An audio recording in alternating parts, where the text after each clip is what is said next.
संयुक्त राष्ट्र सुरक्षा परिषद यानी यूएनएससी में सुधार की मांग लंबे समय से उठाई जा रही है। हाल ही में यूएनएससी में सुधार को लेकर एक बैठक हुई। इस बैठक में सभी सदस्य देशों ने सुधार को लेकर अपने विचार रखे।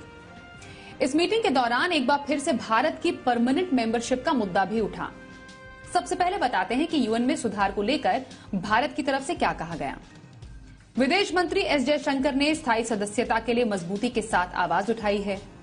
उन्होंने भारत के अलावा अफ्रीका, एशिया, लैटिन अमेरिका के देशों के हितों का मुद्दा भी उठाया। साथ ही कहा कि इन देशों को भी संयुक्त राष्ट्र सुरक्षा परिषद में जगह मिलनी चाहिए।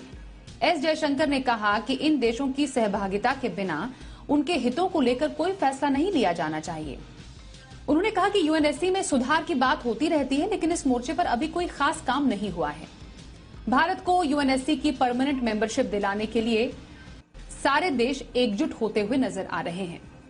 आपको बता दें कि इस बैठक में फ्रांस, ब्रिटेन और संयुक्त अरब अमीरात, जो कि यूएनएससी के परमानेंट मेंबर्स, 5 परमानेंट मेंबर्स के 4 मेंबर्स हैं, उन्होंने भारत का समर्थन किया है। रूस भी इसमें शामिल है।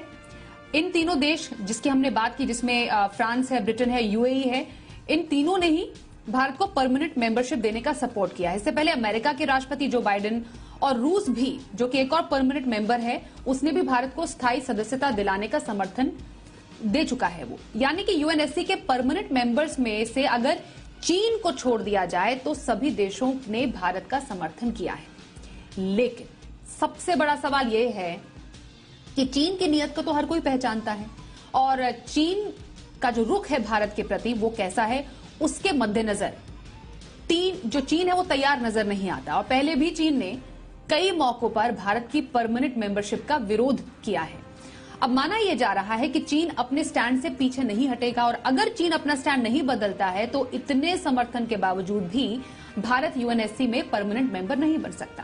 पहले भी सदस्यता के मुद्दे पर चीन वीटो पावर का इस्तेमाल कर चुका है, और वीटो पावर में अगर एक भी सदस्य किसी भी फैसले पर ऐतराज जताता है तो वो पूरा रिक्वेस्ट होती है वो रिजेक्ट कर दी जाती है। अब ऐसे में चीन का मानना बेहद जरूरी है, लेकिन अगर बाकी जो स्थायी सदस्य हैं वो अगर मान जाते हैं तो क्या चीन पर कुछ कूटनीतिक दबाव के चलते उसको वो मानने को तैयार होगा? ये कुछ बड़े मुद्दे हैं जो कि समझने और जानने बेहद जरूरी है। अब परमानेंट मेंबरशिप हासिल होने से फायदा क्या होगा, यह समझना जरूरी है।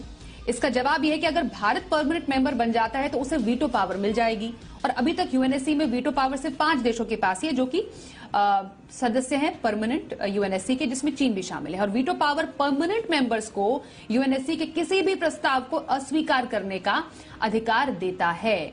वीटो पावर के साथ ये भी प्रावधान है कि 5 में से एक देश भी, जैसा अभी कुछ समय पहले हमने आपको बताया, अगर इसका इस्तेमाल करे तो प्रस्ताव खारिज हो जाता है। और यही वजह है कि अब यूएनएससी में सुधार की मांग हो रही है।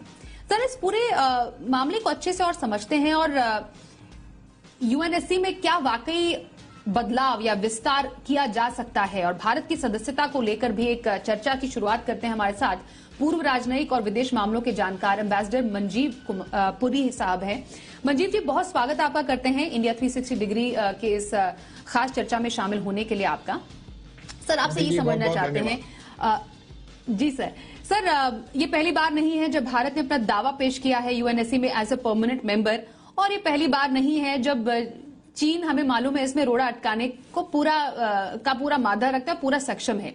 लेकिन जो बाकी जो बड़ी कंट्रीज हैं जो परमानेंट मेंबर्स है, जैसा अभी हम बता रहे थे, ब्रिटेन हो गया, यूएई है, फ्रांस है, इनफैक्ट इवन रूस है, वो इस पक्ष में है कि हाँ, भारत बने यूएनएससी का परमानेंट सदस्य।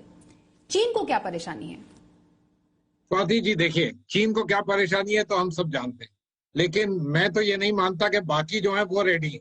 ये कहने की बातें होती, ये दुनिया की सबसे बड़ी कूटनीतिक जिसको कहते हैं सम्मेलन है, वो वहां की बात है। वहां पर जो लोग हैं, बोलने को बहुत चीजें लोग कहते हैं, लेकिन अगर 4 स्थायी परमानेंट मेंबर इकट्ठे होके इस प्रस्ताव को रखें वहां पर, तो मैं मानता हूं कि चीन भी उसको सोचेगा कि इसको किस तरह से इसको इस तरह मोड़ा जाए कि ये हो भी जाए और हमें भी कुछ फायदा मिल जाए।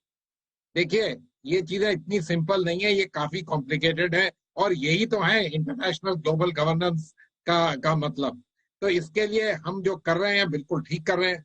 जिस तरह हमारी इकोनॉमी बढ़ रही है, जिस तरह हमारी भारत की प्रोफाइल दुनिया में बढ़ रही है, बिल्कुल ठीक। और हमारे साथ जर्मनी, जापान, ब्राजील जो और भी G4 के मेंबर हैं वो भी जुड़े हुए हैं।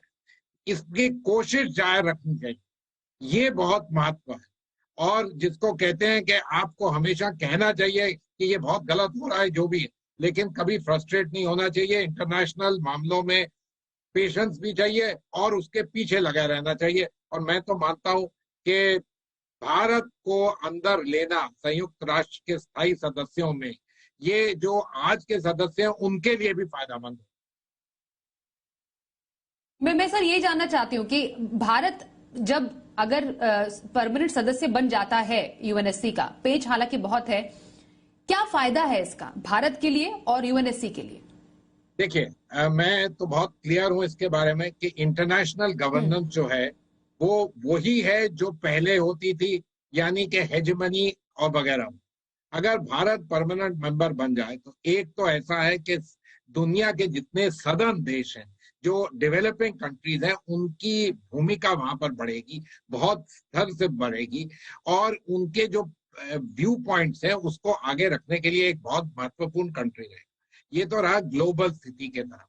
दूसरा, इट विल रिफ्लेक्ट जो चेंजिंग कंटेम्प्रेरी रियलिटीज हैं कि दुनिया का पलड़ा जो है अटलांटिक ओशन से लेके पैसिफिक, इंडो पैसिफिक की तरफ आ गया, ये चीज रिकॉग्नाइज होगी। तीसरी चीज, भारत को अपने लिए लोग मानेंगे कि ये दुनिया का के शक्तिशाली देशों में है, इसकी ग्लोबल डेस्टिनी है बिल्कुल वहां पर। और एक चीज नोट करिएगा, अगले साल से भारत दुनिया का सबसे बड़ा देश पॉपुलेशन के टर्म में बनेगा।